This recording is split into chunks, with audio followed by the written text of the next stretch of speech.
Japan is a place where the ground never stops moving. It's an archipelago shaped by humidity, typhoons, and constant earthquakes. For thousands of years, the people living on these islands had a choice to make: build fortresses to try and conquer the land, or build homes that knew how to dance with it.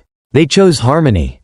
This fundamental choice, to collaborate with nature rather than struggle against it, gave birth to an architectural philosophy that is as much about the spirit as it is about wood and paper. A traditional Japanese house is not a static box, it is a living organism. A sanctuary that breathes and evolves.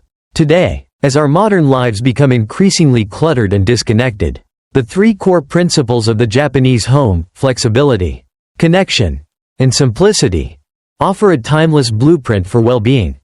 Flexibility, the living organism. The first principle is flexibility.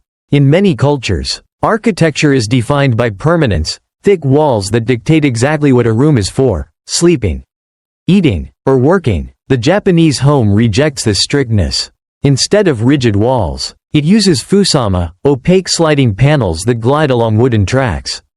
With a simple movement, a private hideaway can open up to become part of a grand hall. Or a large space can be subdivided into cozy corners. This fluidity is anchored by the tatami mat. Because these mats are a standard size, they create a natural sense of grid-like order. In this style of architecture, the house follows the rhythm of the day. A low table turns a space into a dining area. But once it is tucked away, the room feels brand new. At night, rolling out a futon transforms the floor into a bedroom. At dawn, putting it away gives the room its freedom back. The space is never stuck, it is always ready to take on new forms. Vietnam's top text-to-speech solution from VB.VN. Connection. Blurring the borders. While flexibility organizes the interior, connection defines how the house fits into the world outside. Japanese architecture builds bridges rather than barriers. This relationship begins with light. Shoji screens, made of translucent paper, act as filters that turn harsh sunlight into a soft, ethereal glow, providing privacy without the feeling of being cut off from the environment. Even when the panels are shut, you remain connected to the passage of time. You can see the shadows of swaying branches or the shifting hues of the sky from dawn to dusk. This connection becomes physical with the ingawa, a wooden veranda tucked under the eaves of the roof. Sitting in this middle ground, you belong to both the comfort of the house and the freedom of the garden. By utilizing the concept of shake, or borrowed scenery, the architecture treats the distant mountains and trees as a living part of the home's own design. Simplicity, the beauty of essence.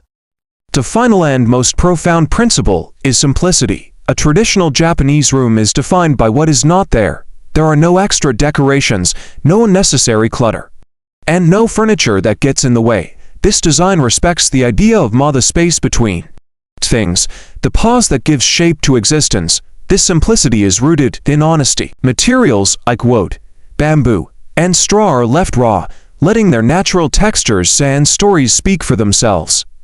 Instead of fighting time with pain and constant renovations that chase an impossible perfection, this architecture accepts things as they are. The value of a wooden pillar is found in how it ages and picks up marks along the way, proving that a house, like nature itself, is always a work in progress. Ultimately, the wisdom of the Japanese home proves that architecture can be alive. Embracing these principles does not require total renovation of our physical walls, but rather a renovation of how we inhabit our spaces. It is an invitation to introduce fluidity into our routines, to see connection with the natural world, and to realize that the essentials, in their purest form, are more than enough to fulfill us. By learning to let our spaces breathe, we create a life that is simpler, more connected, and deeply present.